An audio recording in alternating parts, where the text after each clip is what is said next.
அனைவருக்கும் வணக்கம். நாங்கள் வந்து கதிர்காமம் என்ற இடத்துலேருந்து ஹம்பந்தோட்டையில் இருக்கிற பேர்ட்ஸ் பார்க் என்ற ஒரு இடம் தான் பார்க்க போய் கொண்டு இருக்கிறோம். இங்கே இருந்து 46 கிலோமீட்டர் நாங்கள் போகணும். இதில் போய் கொண்டிருக்கையில் இதில் பாருங்க ரவுண்டை போட்டு வருது. இதில் இருந்து வலது பக்கம் திரும்பணும்னு தான் கூகுள் மேப்புன்னு சொல்லுது. அதே மாதிரி தெற்கு அதிவேக பாதை 30 கிலோமீட்டரில் இருக்குன்னு சொல்லுது. செல்ல கதிர்காமம் 10 கிலோமீட்டரில் இருக்குன்னு சொல்லுது. பாவம் இதால் போய் பார்ப்போம். இதால் போனதே இல்லை. இந்த முறை தான் நான் முதல்ல போகிறேன் இங்கே ஹம்பந்தோட்டைக்கு. அதே நான் போன முறை வரைக்கும் ஏதோ ஒரு பாதையால் வந்தாங்க. ஆனால் சத்தியமாக எனக்கு ஞாபகம் இல்லை. இனி தான் இங்கே ஹம்பந்தோட்டை பாதைன்றது ஓரளவுக்கு தெரிய வரும். இப்போ நாங்கள் போய் கொண்டு இருக்கிற ரோட் கிட்டத்தட்ட ஹைவே மாதிரி தானே இருக்குது. வாகனங்கள்ன்றது குறைவு. அதே மாதிரி டபுள் ரோட் வேறு. நாங்கள் ஸ்பீடாக போய் கொள்ளக்கூடிய மாதிரி இருக்கும். இந்த இடத்துல போய் கொண்டிருக்கலாம். இன்னும் ஒரு விஷயம்ன்றது ஞாபகம் வருது. இந்த ரோட்டில் தான் அந்த சூப்பர் பைக் வச்சிருக்கிற கேங் வந்து ஸ்டொப்பி ஸ்பீட் ஓடி பார்ப்பேன். வேண்டாம் டிக்டாக்ல எப்படி ரோட்டை தான் வந்து பார்த்து நான் எனக்கு தெரிஞ்ச வரைக்கும் இந்த ரோட்டாக தான் இருக்கணும்னு நினைக்கிறேன். இதில் போய் கொண்டிருக்கலாம். எங்களோட வலது பக்கத்தில் ஹோட்டல் ஒன்று இருக்குது போல இருக்குது. இதில் போய் சாப்பிடுவோமா? ஆனால் இதுக்கு எதால் போகிறது? ஓகே,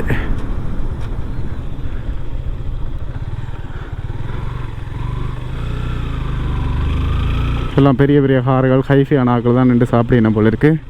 இதெல்லாம் விட்டு பார்ப்போம் என்ன வந்துச்சு. ஓகே, இப்போ இதில் பைக்கை விட்டுட்டு நடந்து போய் கொண்டிருக்கிறேன். இந்த இடத்துல 2 ஹோட்டல் இருக்குது. எந்த ஹோட்டல் டேஸ்ட்டாக இருக்கும்? அதை விட கொஞ்சம் நீட்டாக இருக்கிறது எங்களோட இடது பக்கத்தில் இருக்கிற ஹோட்டல் தான். அதுக்கே போவோம்.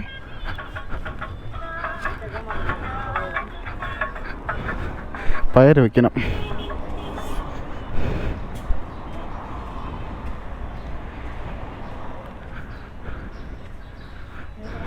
ஹோட்டல் தானே, வேறு எதுவும் இல்லை.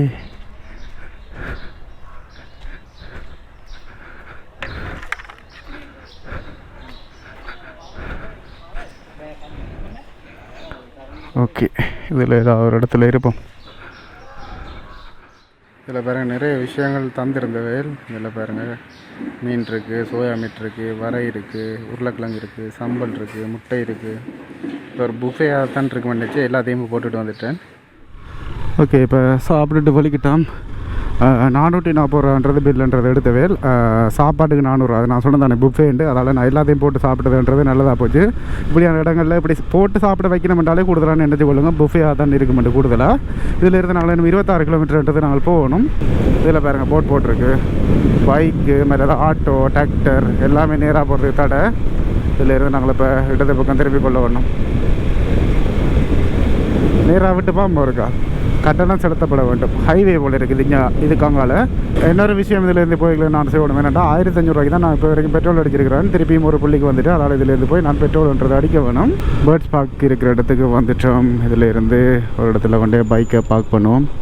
ஆனால் எல்லாமே கார்களை தான் இருக்குது. ஒரு பைக்கு கூடி காணையில். அதால் இதில் நிப்பாட்டிக்கொள்வோம்.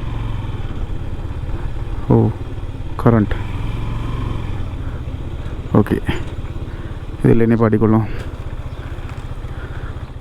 ஓகே, இப்போ பைக்கை பார்க் பண்ணிவிட்டு நாங்கள் உள்ளே போகிறோம்.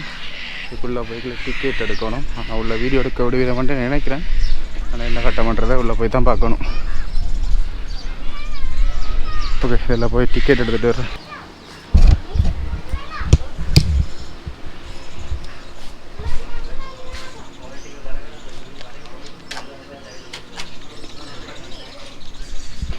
ஓகே, இப்போ டிக்கெட்டுன்றது 500 ரூபான்றது எடுத்துருக்கலாம். நாங்கள் இதில் இருந்து உள்நுழைய வேண்டிய இடத்துல போட்டிருக்கோம். ஆனால் இதால் போய் வரணுமன்றது ஒன்றையும் காணலை. என்றாலும் எங்களுக்கு தெரிஞ்ச மாதிரி சுற்றுவோம். உண்மையிலுமே இந்த இடம் வந்து இலங்கையில் இப்போ பிரதமராக இருக்கிற மஹிந்த ராஜபக்ச அவர்களோட சொந்த இடம் தான் ஹம்பந்தோட்டை. அதில் எப்படியான வளர்ச்சிகளெல்லாம் நடந்திருக்குன்றதை நீங்களும் பாருங்கள். இல்லை எங்களுக்கு தேவையில்லாத கதையாக இருந்தாலும் ஒரு உதாரணத்துக்கு சொல்கிறேன். இதில் நம்பர்ன்றது இருக்குது. சில பூட்டி இருந்தாலும் நீங்கள் அடித்து கேட்டுடுவாங்க. இதில் காட்டுறேன் பாருங்கள். இந்த நம்பரை நோட் பண்ணி வச்சுக்கொள்ளுங்க. ஆமாம், இதில் அந்த பேண்டில் இருக்கிற வண்டியை பாருங்கள்.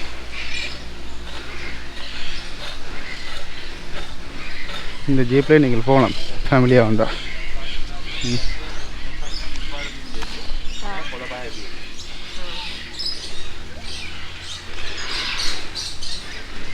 அதே மாதிரி இதில் வெள்ளை மயில்கள் இருக்குது பாருங்கள்.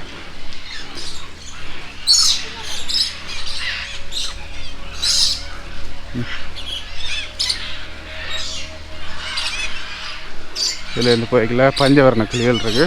ஆனால் இந்த இடத்துல போன முறை என்றில் இதுக்கு முதல்ல ஃபோட்டோ எடுக்க விடணும் போல இருக்குது. ஆனால் இப்போ அதை தடை செய்துட்டோம் போல இருக்குது. என்ன மாதிரின்றது தெரியலை கொரோனா பிரச்சனையால்.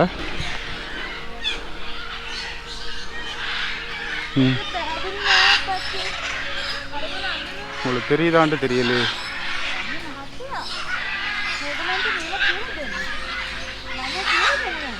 கேமராவில் ஜூம் பண்ணி காட்டலாம் தான் இல்லை, தொடர்ந்து அப்படியே இந்த கிளிகள் தான் இருக்கு.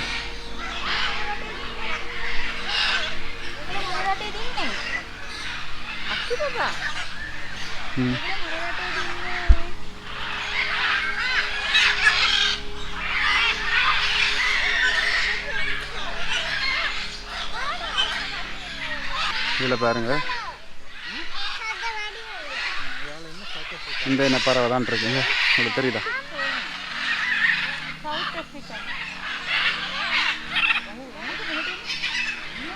அப்படியே நாங்கள் இதால் போவோம். ஆனால் நிறைய பறவைகள், வடிவான பறவைகள்லாம் நிற்குது. இதில் பாருங்க, இடது பக்கத்தில்.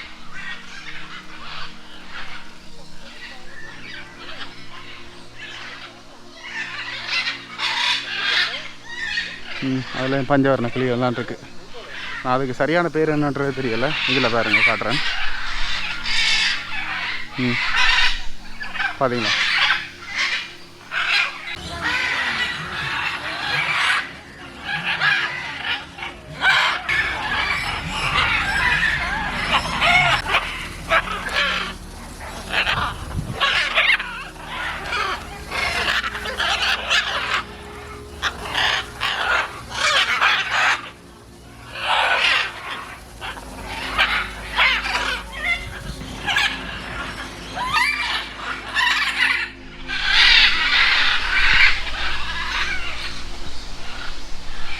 குத்தி குத்தி விட்டுறாரு.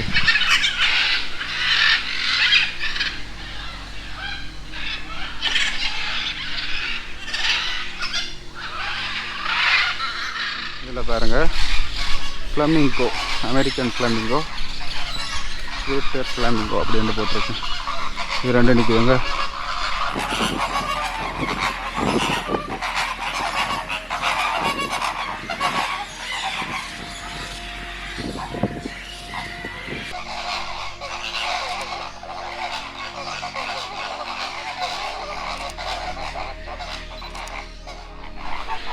எவ்வளோ பெருசென்ட் பார்த்தீங்களா? கிட்டத்தட்ட இந்த உயரம். ஓ ஓ, இது ஒரு படத்தில் பார்த்துருக்குறேன். திருப்பதியில் ஏறுற மாதிரி ஒரு சீன் ஒன்று எடுத்துருக்கேன். நல்லா இருக்கும்.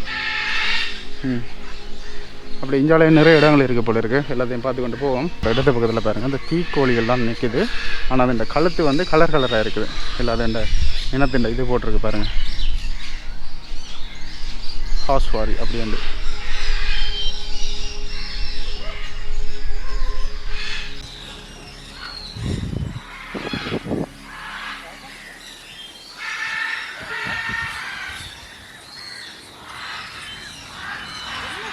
கருப்பு தாரா அப்படின்னு தான் நினைக்கிறேன், ஆஸ்திரேலியாண்ட.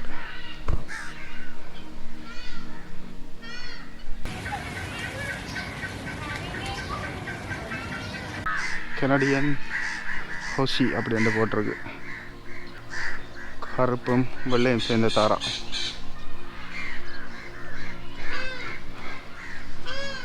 வேற தாராக்கள் நிற்கிறது கேட்ட மாதிரி ஒரு குளம் வரை செய்து வச்சிருக்கணும்.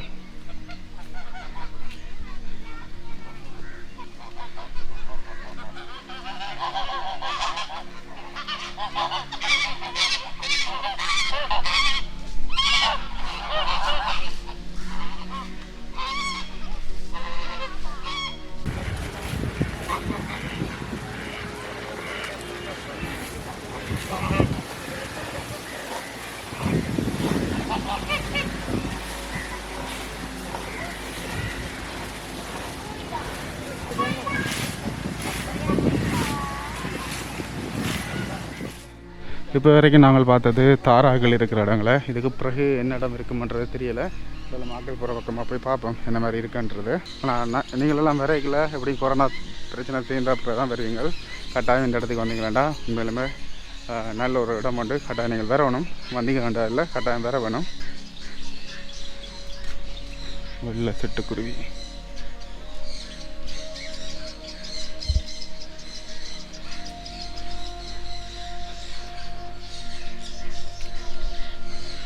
ஓகே, அதே மாதிரி நான் எதிர்பார்த்து வந்த இடம் எனக்காக காத்திருக்கு. என்னென்னு சொல்லுங்க பார்ப்போம்.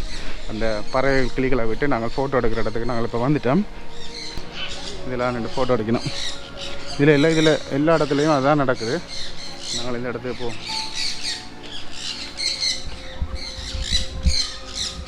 இப்போ டோக்கன் எடுத்துகிட்டு போய் கொண்டு இருக்கிறேன். கிட்டத்தட்ட 500 ரூபா காசு கட்டிட்டு நீ அவையில் எடுத்து பிறகு தான் நாங்கள் போய் எடுக்கலாம். அது வரைக்கும் வெயிட் பண்ணணும்.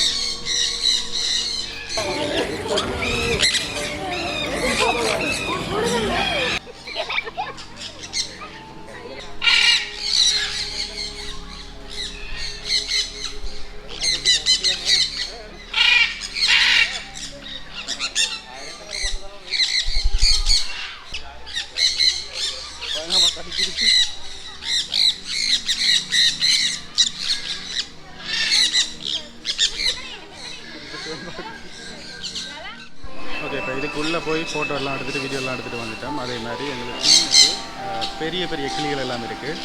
அதில் போனோம்னா கட்டாயம் கடிக்கும் போல இருக்குது. இது கடிச்சது அப்படி தான் இருக்குது. அதுகள் பெரிய சவுண்டோட கடிக்க விட்டுச்சு. அதுவும் காதில் எல்லாம் கடிக்குது. அதான் ஒரு முதலாவது பிரச்சனை. உண்மையிலுமே சந்தோஷமாக இருந்துச்சு இந்த தருணம்ன்றது.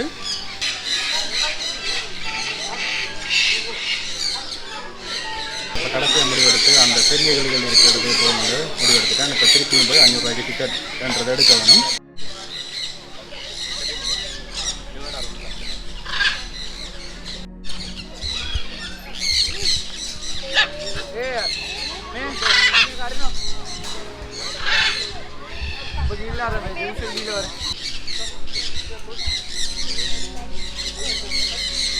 Video couple again. Isra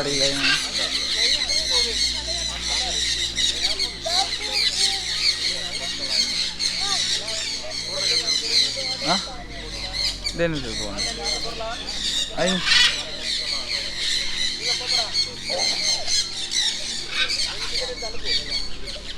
Pink bit area.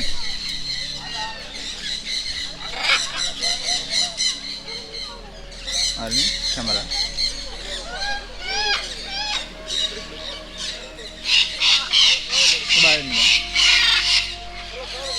அந்த பெரிய கிளியோட நீங்கள் பார்த்துருப்பீர்கள். அந்த பெரிய கிளியிட போய்க்குள்ள முதலாவது என்ன செய்யணும்டா, நீங்கள் செயினோ இல்லை நகையோ ஏதாவது போட்டிருந்தீங்களா அதை கட்டாயம் கழட்டி வைக்கணும்.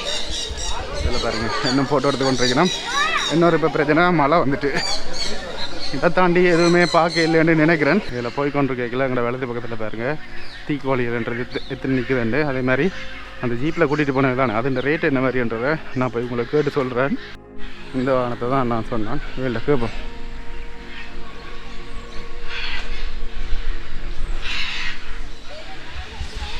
एका काटिए तो किया था या मैं जीप के डंडे हरदा एक बस हरे थैंक यू கிட்டத்தட்ட ஒரு ஆள் போகிறதுக்கு 4000 ரூபா எடுப்பினோம் அந்த வாகனத்தில் போடுறேன்டா. ஓகே, இப்போ இந்த பேர்ட்ஸ் பார்க் பார்த்துட்டு வெளிக்கிட்டான். மொத்தமாக இந்த பேர்ட்ஸ் பார்க் வந்ததுக்கு எனக்கு சில வேணுன்னு பார்த்தீங்கன்னா 1500 ரூபா. அந்த ஒவ்வொரு பறவைகளோட எடுக்கிறதுக்கு 500 ரூபா காசு தான் கொடுத்து எடுக்க வேணும். சரி, இதிலேருந்து நாங்கள் ஹம்பாந்தோட்ட இடத்துக்கு தான் போகிறோம். இதிலேருந்து 12 கிலோமீட்டர் போகணுன்றது கூகுள் மேப் காட்டுது. இதிலேருந்து போய் நம்ம அதை என்ன செய்யணும்டா, ரூம் எடுக்கணும். ரூம் எடுத்து தங்க போகிறோம். என்னென்ன ஃபுல்லாகவே ஓடி வீடியோ எடுத்தே இல்லாது. இப்போ நேரம் வேறு சரி 5:30 ஆகுது போல் இருக்குது. அப்போ நாங்கள் போய் ரூம் எல்லாம் எடுத்து ஸ்டே பண்ணுறதுக்கு சரியாக இருக்கும்.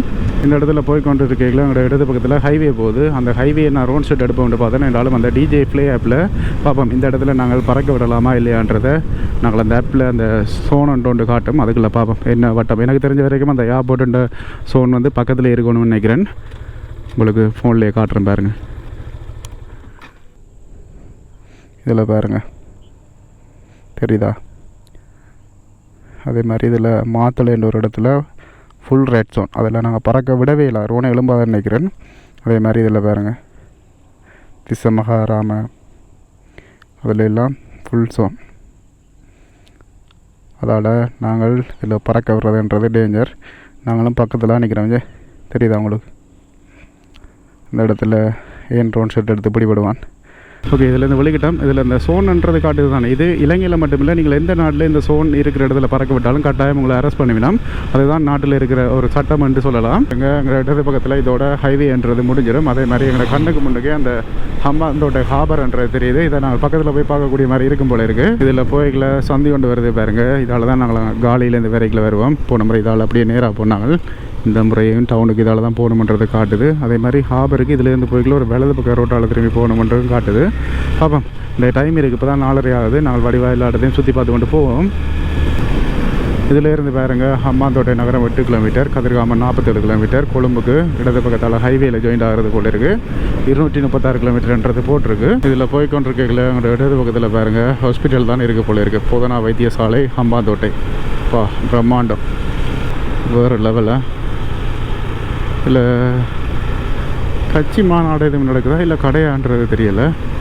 இதில் பாருங்க, இதிலேருந்து டவுனுக்கு நேராக தானே போகணும், இல்லை அதால் எங்கேயும் போகணுமான்றது தெரியல. சரி, நேராகவே போவோம். 8 கிலோமீட்டர் அப்படி என்று போட்டிருந்தது. இதில் இன்டர்நேஷ்னல் கன்வகேஷன் சென்டர் அப்படின்ட்டு போட்டிருக்கு. இதில் பாருங்களேன், எவ்வளோ அப்படி ஒரு பில்டிங் ஒன்று இருக்குண்டு. வேறு லெவல். இலங்கையில் இப்படி ஒரு பில்டிங்கை நான் கண்டதே இல்லை. இந்த இடத்துல தான் காண்றேன். உண்மையிலுமே வேறு லெவல். ஜனாதிபதி இந்த ஊருண்டா சொல்லவா வேணும். நான் அந்த பாதையால் அப்படியே நேராக போய் கொண்டே இருந்தேன். நான் ஹம்பாந்தோட்டைக்கு இதிலேருந்து பாருங்கள் இடது பக்கத்தால் திரும்பி தான் போகணும். அங்கே இடது பக்கத்தில் பாருங்கள், ஹம்பாந்தோட்டையில் ஒரு பார்க் கொண்டு இருக்குது போல இருக்குது. கடலோட இணைஞ்ச மாதிரி நிறைய பேர் இந்த இடத்துல நிற்கணும். சரி, நாங்கள் முதல்ல எங்களோட தேவைகளை நிவர்த்தி செய்து கொள்வோம். அதில் பாருங்கள், ஹாபர், மீன் பிடிக்கிற ஹாபர். சதோசா பஸ் ஸ்டாண்ட் இடது பக்கத்தில் இருக்கிறது ஹம்பாந்தோட்டை. பிரதான பஸ் தரிப்பு நிலையம் ஹம்பாந்தோட்டை. இதில் ஒரு டபுள் டக்கர் பஸ் ஒன்று நிற்கிது பாருங்க. இதிலிருந்து எதால் போகிறது எதால் வாரன்னு தெரியாது. கடற்கரை வீதி நேராண்டு போட்டிருக்கு. 1 வே இல்லை தானே. அதில் இந்த பஸ் ஸ்டாண்டில் போய் நின்று கொண்டு யோசிப்போம் மேப்பை பார்த்துட்டு. ஓகே, இப்போ கூகுள் மேப்பை செக் பண்ணால் இதுக்குள்ளே தான் ஒரு குளோபல் டெக் அண்ட் ஒரு கம்ப்யூட்டர் ஷாப் ஒன்று இருக்குது போல இருக்குது. அதுக்குள்ளே போவோம். இது 1 வே இல்லாத வரைக்கும் சந்தோஷம். 1 வே இல்லையா நினைக்கிறேன். என்ன கூகுள் மேப் சொல்லி கொண்டே இருக்குது. அப்பா கண்ணுக்கு நேராகவே சூரியன். Global tech.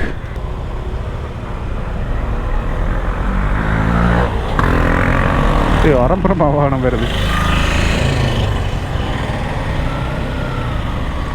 ஓகே, இதிலே பாருங்கள், எங்களோட இடது பக்கத்தில் இருக்குது. இதில் போய் முதல் மெமரி கார்டு ரீடர் பண்ணணும்.